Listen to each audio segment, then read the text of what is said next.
kali ini, baik, dalam tugas kali ini kami ditugaskan untuk mewawancarai dengan satu tema, di mana tema tersebut adalah tradisi dalam masyarakat yang diasumsikan yang merupakan sisa-sisa keyakinan agama lokal. Dalam gambaran umum, di mana terdapat tradisi-tradisi dalam masyarakat yang masih melekat dan juga masih dilestarikan oleh masyarakat lokal yang diyakini untuk menempuh jalan kebatinan. Agama lokal itu sendiri bisa disebut sebagai agama asli atau agama pribumi, yang dimana agama asli kerap juga disebut agama suku atau kelompok. Maka dari itu agama asli ini biasanya besar dalam suatu kelompok atau suatu suku dalam suatu masyarakat. Nah, dalam hal ini kita akan mewawancarai salah satu narasumber tentang tradisi-tradisi yang terdapat di dalam masyarakat lokal itu sendiri yang masih dilestarikan dan dipercaya sebagai keyakinan untuk menempuh jalan kebatinan atau agama lokal tersebut. Baik, sebelumnya kita akan memperkenalkan narasumber kita, yang dimana narasumber kita ini berasal dari Oke, terima kasih waktunya.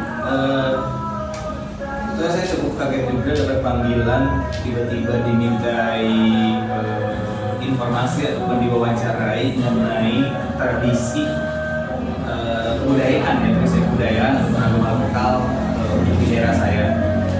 Oke, pengenalan diri secara pribadi ataupun keluarga besar saya berasal dari daerah Sumatera Barat, Kota Padang. Saya lahir di Bekasi, cuma untuk di semasa kecil dan juga keluarga saya itu masih kental, juga masih kuat kebudayaannya secara budaya Padangnya. Walaupun posisi saya sekarang sudah merantau, sudah menjadi seorang imigran dari Padang, ya, dari Padang dari ke Bandung. Budaya-budaya lokal yang masih ada di Padang itu terkadang kalau memang ada sempat itu kami selalu menyempatkan waktu, kalau memang sempat ikutin gitu ya. Kadang kita pulang, ada itu istilah di Padang namanya pulang bersama, ataupun ya pulang bersama pada untuk menghadiri acara. Nama saya Yokowe Ozi, besar di Bandung, asal keluarga itu dari Padang, lahir di Bekasi, kelahiran 11 Oktober tahun 99. Baik, terima kasih kepada Bapak Arif telah menyempatkan waktunya. Sebelumnya saya ingin bertanya. Sebelum kita masuk ke dalam pertanyaan, kita akan memberitahu kepada narasumber, kita akan memberikan beberapa pertanyaan terkait apa saja tradisi-tradisi yang masih melekat di daerah narasumber tersebut. Berarti di Padang itu sendiri. Nah, di Padang itu sendiri. Tadi sudah disebutkan ya, beliau lahir di Bekasi, besar di Bandung, akan tetapi keluarga besar asal Padang. Maka dari itu kita ingin mengetahui apa saja tradisi-tradisi yang masih melekat di Dan masih diterapkan di dalam masyarakat Padang itu sendiri. Baik. Mungkin khususnya di keluarga Bapak Arif. Banyak. Kalau berbicara tradisi ya, di Padang dari zaman dulu sampai saat ini yang masih sering kali dilakukan menjadi satu rutinitas rutinitas bulanan, rutinitas tahunan lah, atau rutinitas di momen-momen tertentu itu masih banyak. Seperti halnya saya kasih beberapa contoh kayak pacu jawi itu artinya itu balap sapi, lalu ada juga yang namanya baralek gadang itu adalah sesuatu rutinitas atau kegiatan di mana acara besar orang di Padang itu mereka saling memberikan kemeriahan seperti di hari pernikahan, syukuran, yang sifatnya itu perayaan juga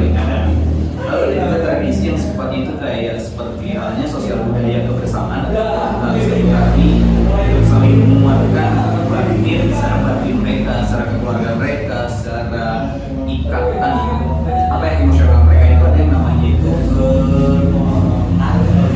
Tataga Kuda. Tataga Kuda itu artinya berdirinya kuda-kuda itu penegakan kuda-kuda. Nah, mungkin saya akan menjelaskan lebih jauhnya tentang ini aja Tataga Kuda. Oke, Tataga Kuda ya. Tataga Kuda seperti halnya yang tadi saya bahas berbicara tentang budaya sosial yang dibangun di masyarakat. Ini sebetulnya filosofinya sangat penting, sangat panjang juga dan sangat sangat berkaitan sekali dengan masalah kebatinan orang-orang yang ada di lingkungan sekitar. Karena budaya Tataga Kuda ini adalah suatu rutinitas di mana orang ataupun masyarakat, salah satu masyarakat di daerah tersebut ketika dia hendak mendirikan rumah atau membangun suatu rumah itu tidak menggunakan sepertinya yang kita tahu di daerah Bandung atau di luar itu kayak menggunakan ada yang namanya pakuli, ada yang kita misalnya nyewa kuli buat ngebikin rumah, membangun rumah terus akhirnya bikin rumah. Tapi untuk di budaya di Padang itu ada budaya Tataga Kuda itu adalah di mana dia bikin rumah itu dibantu oleh masyarakat sekitar yang ada di lingkungan tersebut, yaitu tetangga-tetangganya. Nah, Tataga Kuda ini secara ritual kegiatannya atau agendanya itu ada banyak. Jadi bukan hanya mereka langsung datang membantu membangun rumah, tapi ada juga hal sebelumnya itu seperti halnya kumpul bersama. Bahasa Allah itu bahasa bilang itu bahasa Padang ini kumpul bersama, artinya itu kumpul bersama. Mereka si pihak yang akan mendirikan rumah ini dia mengumpulkan orang di dalam satu ruangan atau di dalam satu tempat, lalu dia membicarakan konsep keinginan dia tentang hendak mendirikan suatu tempat tinggal di rumah. Nah, setelah mereka ngumpul ngomongin konsep itu bukan hanya tentang ngumpul aja ngomongin konsep, tapi dia juga memberikan terlebih dahulu wejangan-wejangan yaitu adalah seperti konsumsi. Di situ ada yang namanya makan bersama, itu mereka makan bersama dulu untuk saling menguatkan emosional mereka masing-masing dan juga saling mengetahui tujuannya itu seperti apa, untuk apa, lalu gunanya mau dipakainya dan seperti apa. Nah, akhirnya ada agenda yang namanya itu makan bersama dulu. Setelah makan bersama itu selesai, nah nanti pihak-pihak tetangga ini buat yang dia mampu bukan hanya datang membantu membuat rumah, tapi seperti halnya gotong royong itu deh. Kalau misalnya kita gotong royong di lingkungan sekitar, kayak misalnya bersih-bersih lingkungan, ada yang bawa baju, ada yang bawa pengki, ada yang bawa sapu, ada yang bawa bahasa Sundanya arit lah dan sebagainya. Nah, berikut kalau misalnya Tataga Kuda ini, mereka itu bakal menyumbangkan selain tenaga, pikiran dan materi, juga hal-hal yang lainnya. Di materi contohnya dia memberikan sumbangannya itu untuk dibelikan barang seperti misalnya genteng atau kayu lah dan sebagainya. Ada juga yang langsung menyumbangnya itu barang, langsung memberikan misalnya udah ini saya bantu dengan satu alat atau misalnya satu bahan misalnya atau bata, pasir dan sebagainya. Tapi itu nggak berlaku di sana. Tapi kan kita view untuk daerah Padang karena budayanya itu masih cukup lokal juga, cukup tradisional. Hingga akhirnya kita ngebangun rumah itu dibikin dari kayu. Nah, kayunya itu saya lupa nama kayunya apa, tapi yang pasti kayunya itu dia kayu tidak mudah dimakan oleh rayap. Entah apa ya namanya, saya lupa itu nama kayunya itu apa. Akhirnya pakai kayu itu, lalu ada juga bahan-bahan itu kayak itu kayak kelapa, daun kelapa gitu. Saya lupa istilahnya itu apa, tapi itu dibikin kayunya itu sebagai dinding-dinding dari rumahnya itu. Nah, untuk tonggak di bawahnya itu pun pakai kayu. Kalau misalnya kalian coba lihat cari-cari searching di Google atau di YouTube, kalian cari rumah-rumah adat tradisional di Padang, jarang yang dia itu nempel langsung ke tanah. Dia jarang nempel langsung ke tanah, dia itu jadi ada kayu yang ditancapkan gitu ke tanah, terus panggung. Iya kayak panggung itu, bikin panggung. Hingga jadi itu banyak yang kalau secara fungsi dan filosofi itu cukup keren juga bagi saya, karena itu bisa menahan goyangan, tekanan kalau misalnya dalam bencana gempa sendiri itu lumayan kokoh juga, itu lumayan kokoh manfaatnya itu lumayan bagus juga.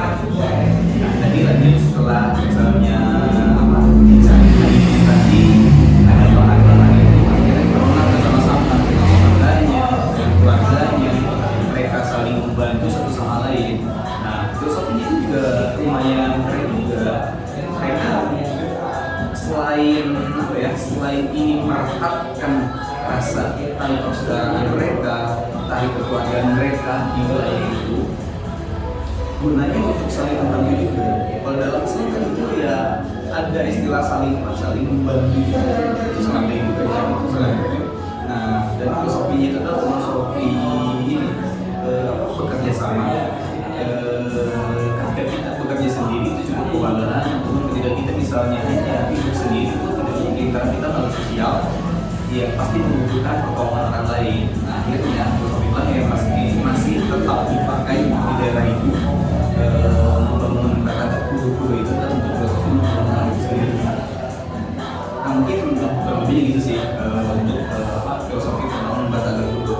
Nah setelah terbangunnya itu rumah, si orang yang punya rumahnya itu nantinya mereka bakal mengajak orang sekitarnya lagi setelah rumah, terbangun benteng, dan sebagainya dan layak itu oleh si orang yang membuat rumahnya itu. Akhirnya dia bergantian kita balik setelah dibantu, dia akhirnya dia ajak lagi si sanak, saudara, tetangga, orang sekitarnya untuk ngumpul di rumahnya. Setelah ngumpul itu yaitu pasti umumnya itu mereka syukuran, lalu makan bersama lagi untuk apa ya, mensyukuri nikmat atas pemberian dari Allah Subhanahu wa Ta'ala. Nah akhirnya ya mereka melakukan ritual syukuran itu dengan kepercayaan masing-masing, dengan bentuk doanya apa ya, sesuai dengan agama di sana, kepercayaan di sana, mereka melakukan syukuran, doa-doa. Mungkin itu sih untuk yang namanya ada guru itu ini pada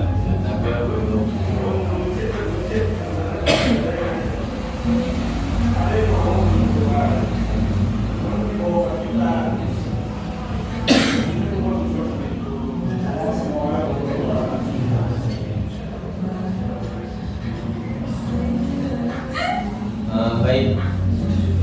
Terima kasih, cukup panjang juga ya penjelasan daripada narasumber kita pada kali ini, di mana tradisi masih melekat di daerah Padang, yaitu Bataga Kudo-Kudo yang di mana secara garis umumnya ini menjelaskan tentang kerjasama antar masyarakat untuk membangun satu rumah.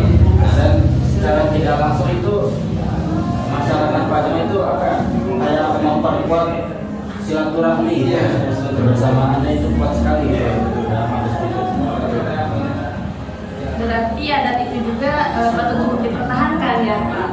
kalau untuk dipertahankan pasti yang namanya suatu tradisi budaya yang sifatnya itu nggak mungkin kalau tidak dipertahankan, walaupun emang seiring zaman kadang-kadang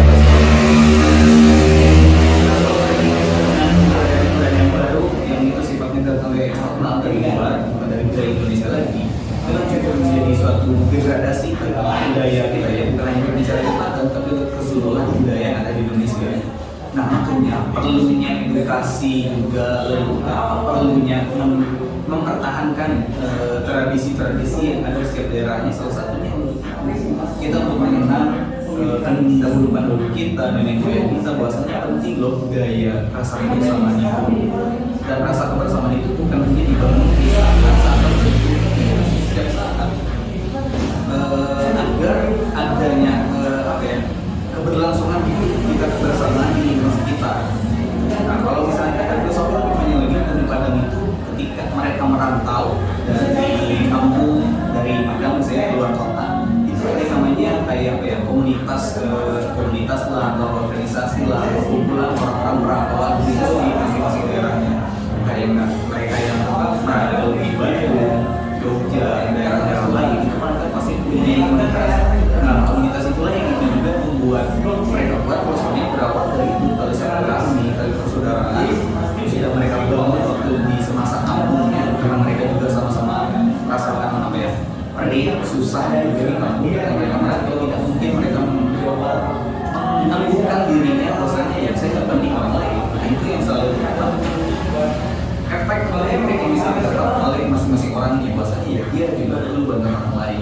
itu sangat bermanfaat dengan saya pribadi juga yang sekarang saya sedang merantau di negara lain. Mungkin itu sih.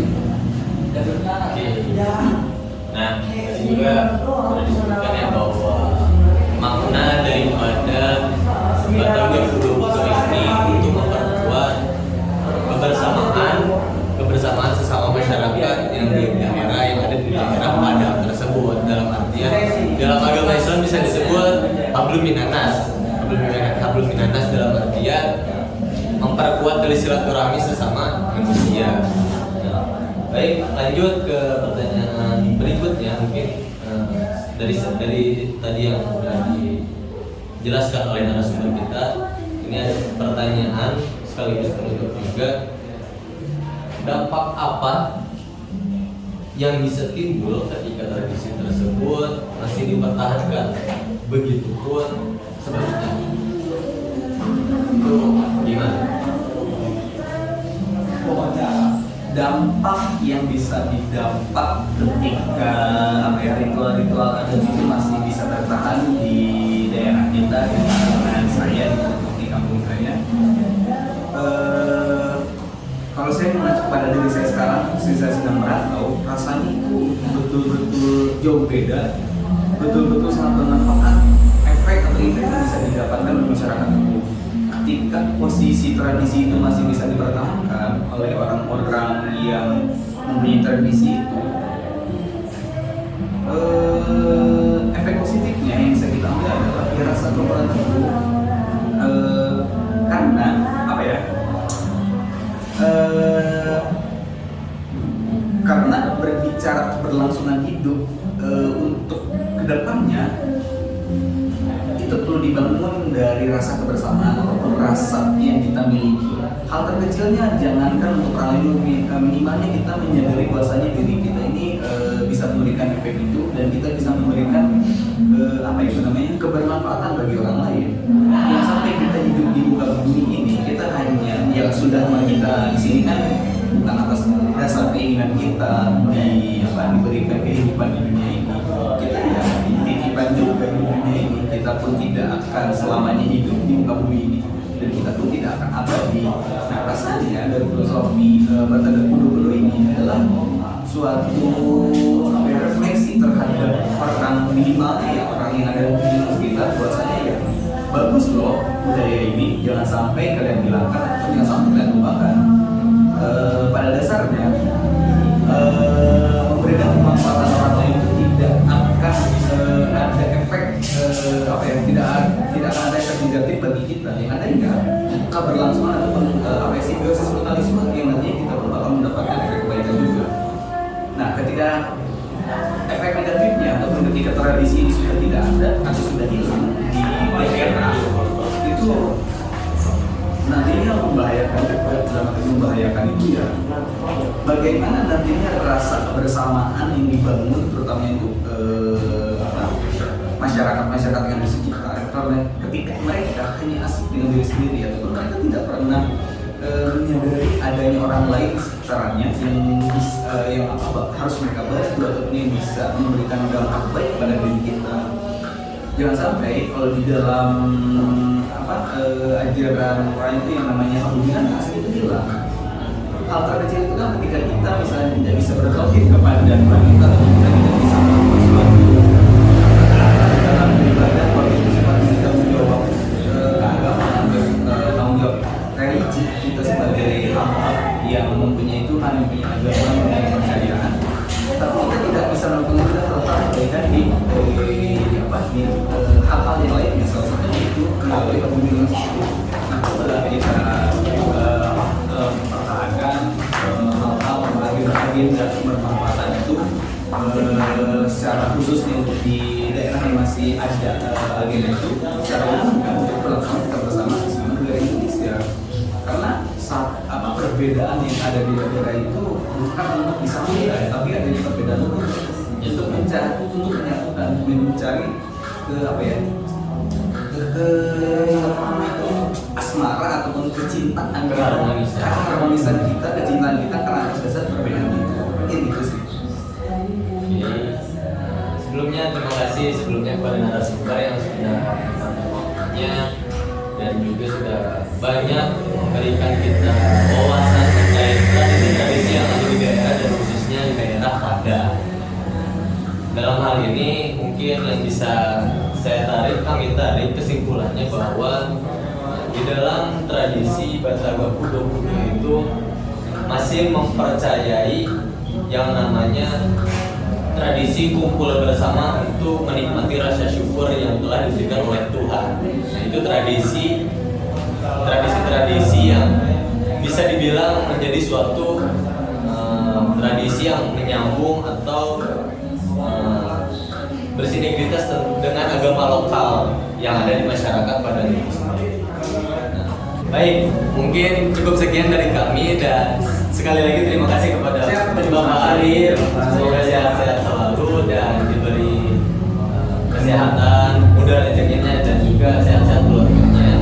Dan juga bagi kalian para penonton, bagi yang masih penasaran tentang tradisi Bataga Kudo-Kudo yang terdapat di daerah Padang, bisa kalian searching sendiri di Google atau bisa kalian cari artikel-artikelnya tentang tradisi-tradisi lokal yang ada di daerah Padang khususnya. Maka dicukupkan saja sampai sini. Terima kasih dan mohon maaf atas kekurangan dan kelebihannya. Syukran. Wallahul muwaffiq ila aqwamit thoriq. Wassalamualaikum warahmatullahi wabarakatuh. Sampurasun Kang, ya Kang Rapes. Ya, perkenalkan Kang, nama saya Ahmad dari kampus Winsunan Gunung Jati Bandung, jurusan Arti dan Filsafat Islam semester 6. Jadi saya itu datang kepada Akang itu untuk melakukan sebuah wawancara seputar agama-agama lokal yang ada di sekitar kita. Dan kebetulan saya mendengar bahwa Akang itu adalah salah satu orang yang menganut agama lokal. Ya betul. Jadi dengan Akang siapa namanya? Dengan Akang Aan.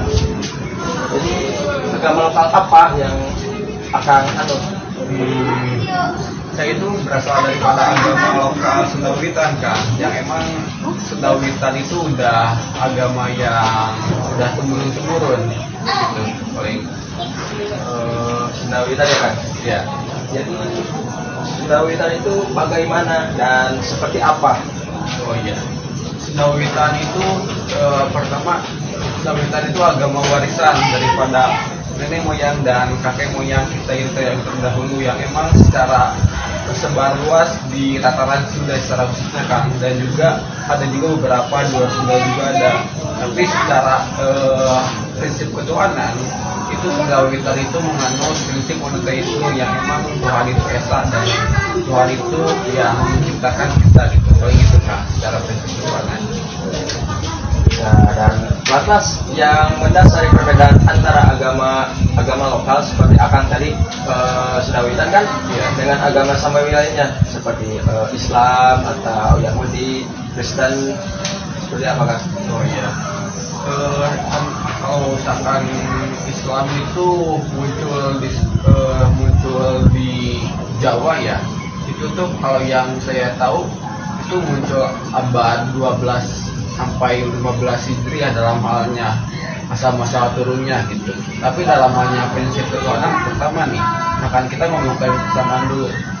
Dalam halnya prinsip ketuhanan antara Islam, Yahudi, Kristen dan juga Sendawitan itu sendiri secara prinsip itu sama. Dikarenakan apa? Dikarenakan kita itu sama menganut Tuhan yang sama gitu. Hanya saja apa yang menjadi lantas perbedaannya itu dalam halnya segi praktik keagamaan itu sendiri kayak gimana gitu. Dan juga seperti halnya kitab suci dan lain-lain dikatakan bahwasanya Islam itu menjadi kitab suci gitu. Begitu juga dengan Kristen dan juga Yahudi itu yang menjadi perbedaannya. Tapi secara substansial apa yang isi daripada agama itu sendiri, baik daripada agama Islam, Yahudi, Kristen dan juga Sendawitan itu secara prinsipnya sama. Misalkan ada prinsip besar gitu kalau di Sendawitan itu sendiri. Yang pertama kita itu kasih sayang kepada Allah, yang kedua kasih sayang kepada manusia, yang ketiga kasih sayang yang emang juga dipraktekkan sendiri gitu oleh banyak kalangan umat beragama, yaitu kasih sayang kepada alam gitu sendiri. Kalau misalkan di Islam itu namanya apa itu? Ada gak? Hablum minallah, yang hablum minanas. Ya, hablum minallah, hablum minanas, sama hablum minal alam. Jadi cinta kepada alam ya. Nah, cinta kepada alam kan itu udah emang ditinggali gitu dalam segi praktik, terlepas daripada mereka itu percaya atau enggak, atau emang punya pikiran atau enggak, itu udah emang udah menjadi kewajiban kita untuk kasih sayang kepada alam gitu, kurang lebih kayak gitu. Misalkan terkait perbedaannya, menurut saya paling adalah kemasan daripada agama itu sendiri. Misalkan Islam mengemasnya sedemikian mungkin, Sunda kita juga mengemasnya sedemikian mungkin, tapi secara prinsip itu sama gitu dalam segi ajaran. Untuk isi daripada itu dan kembalinya kepada mana itu sama secara prinsip. Paling itu sih untuk namanya pengenalan. Ya paling saya mempunyai amanah gitu kepada Kang Aceng ya, selaku daripada konstituen, untuk melakukan kalau bukan dalam Islam itu hablum minal alam gitu. Karena cinta kepada alam yang emang secara praktik itu udah banyak ditinggalkan. Paling itu sih, mungkin itu untuk lebihnya Aceng udah tahulah sebagai mahasiswa gitu, paling itu. Terus apa lagi dah? Apakah segini cukup? Mungkin untuk pengenalan segini juga cukup ya. Ya mungkin untuk lebih lanjutnya kita bisa sharing lebih lanjut mungkin di waktu yang lebih ya akan datang. Kerjaan sore ini paling gitu. Nah, itu kan terima kasih sebelumnya dan mohon maaf mengganggu waktunya. Dan ini juga sangat bermanfaat bagi saya. Seperti itu kan. Ya. Terima kasih kan.